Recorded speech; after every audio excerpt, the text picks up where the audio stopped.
बिस्मिल्लाहिर्रहमानिर्रहीम। अस्सलामुअलैकुम ख़वातीन व हज़रात। पाकिस्तान में कमर्शियल पायलट बनने का तरीका। अज़ीज़ान गिरामी, पाकिस्तान में आजकल इस पर बहुत ले दे हो रही है और हमारी इंतज़ामिया की, एग्ज़ेक्युटिव की नालायकी और नाअहली की वजह से एशिया की सबसे बड़ी, माजी की और कामयाब तरीन एयरलाइन आज अपनों की गलतियों से पूरी दुनिया में इसकी सुबकी हुई। लेकिन आज हम बात करेंगे कि पाकिस्तान में कमर्शियल पायलट बनने का तरीक़ाकार क्या है। अज़ीज़ान गिरामी, ये एफ़ ए या उसके equivalent FSC, pre engineering, pre medical करने के बाद कोई भी शख्स पायलट के लिए अप्लाई कर सकता है। सबसे पहले सिविल एविएशन का मेडिकल टेस्ट है, ये क्लियर हो जाए तो फ़्लाइंग स्कूल में दाखिला मिल जाता है।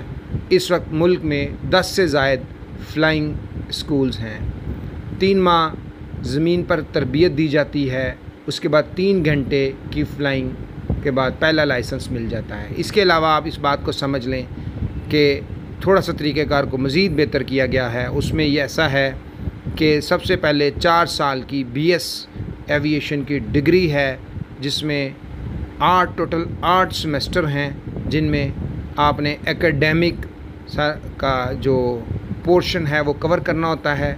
उसके बाद फिर जब आप फ़्लाइंग आवर्स के लिए और फ़्लाइंग के लिए बतौर कमर्शियल पायलट के लिए अपने लाइसेंस का जो प्रोसेस करते हैं, उसमें फिर ऐसे है कि आप सिविल एविएशन का मेडिकल टेस्ट क्लियर करने के बाद जो फ़्लाइंग स्कूल है जो पाकिस्तान में 10 से ज़ायद हैं, उनमें 3 माह ज़मीन पर आपकी तरबियत की जाती है। 3 घंटे की फ़्लाइंग पर पहला लाइसेंस मिल जाता है। इसके बाद फ़र्दर आपको पढ़ना होता है, इम्तिहानात देने होते हैं, फिर 40 घंटे की फ़्लाइंग आपको करना होती है। उसके बाद ये मरहला अबूर हो जाए तो आपको प्राइवेट पायलट लाइसेंस मिल जाता है। इसके बाद आपको फ़र्दर 200 आवर्स की फ़्लाइंग, 8 तहरीरी इम्तिहानात, इंस्ट्रूमेंट्स रेटिंग का अमली इम्तिहान, उसके बाद कमर्शियल पायलट। अब आप कैडेट पायलट या मुआवन पायलट बनने का अहल हैं। इसके बाद 16 से 18 साल बतौर मुआवन पायलट अपने फ़्लाइंग आवर्स पूरे करने के बाद कप्तान बनने के लिए तहरीरी इम्तिहान जो 100 क्वेश्चंस पर मुश्तमिल है, जिसके 8 पेपर्स हैं। यहाँ जो हमारे पायलट्स हैं उन पर मुबैना तौर पर ये इल्ज़ाम है कि वो पाकिस्तान में 8 जो पेपर्स हैं उनको बोगस दिए गए, जिसकी वजह से उनको जाली करार दिया गया। और इसके ऊपर जो पायलट्स हैं वो अदालतों में भी गए और इसके बारे में जो एक स्कैंडल है वो भी सामने आया है। लेकिन इसमें ये कबाहत क्यों आई, इसका हम आगे चल के बात करते हैं। आप यहाँ ये देखें कि ये जो 8 पेपर्स हैं जो 100 क्वेश्चंस पर मुश्तमिल होते हैं, ये पास करने के बाद उसे ATR जहाज़ पर 50 घंटे कमांड पायलट की तरबियत दी जाती है। इसके बाद civil aviation airline transport licence जारी करती है। यही वो लाइसेंस है जिसके जाली होने का शोर मचा हुआ है। ये बोगस पर्चे अपनी जगह इम्तिहान में किसी और को बिठाना क्यों हुआ, ये चूँकि पाकिस्तान में पायलट की तरबियत के लिए कोई मकामी निसाब नहीं है, लिहाजा क़याम पाकिस्तान से अमरीकी फ़ज़ाई निसाब राइज था, जो 2010 में सिविल एविएशन ने अचानक यूरोपीय निसाब को लागू कर दिया। ये निसाब आया, किसी को इसकी कुछ समझ ना आई, सब पायलट्स को जान के लाले पड़े गए। यही से वो ज़्यादातर पायलट अपने जो मशकूकपन शुरू हुआ।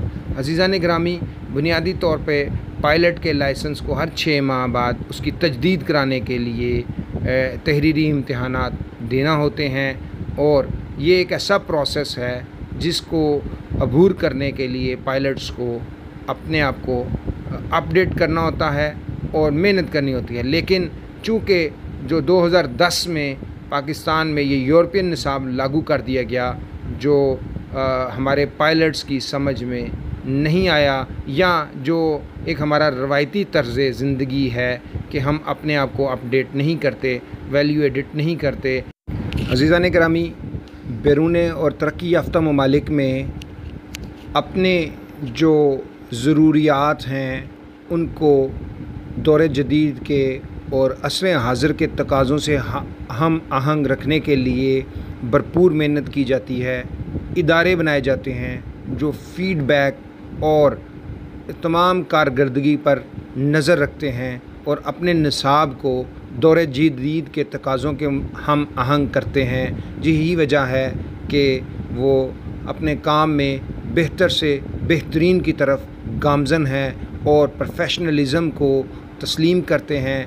अलावा अज़ीं वो आज की इस दुनिया को स्पेशलाइजेशन की दुनिया समझते हैं और माहिरीन तैयार करते हैं, जबकि हमारे यहाँ चूँकि काम नहीं किया जाता बल्कि कॉपी पेस्ट के कल्चर को प्रमोट किया जाता है और बैरून ममालिक की चीज़ों को अपने मरूज़ी हालात में फ़िट करके उनके मुताबिक नताइज हासिल करने की कोशिश करते हैं, जो कि वही मिसाल जो कवा चला हंस की चाल और अपनी भी भूल गया।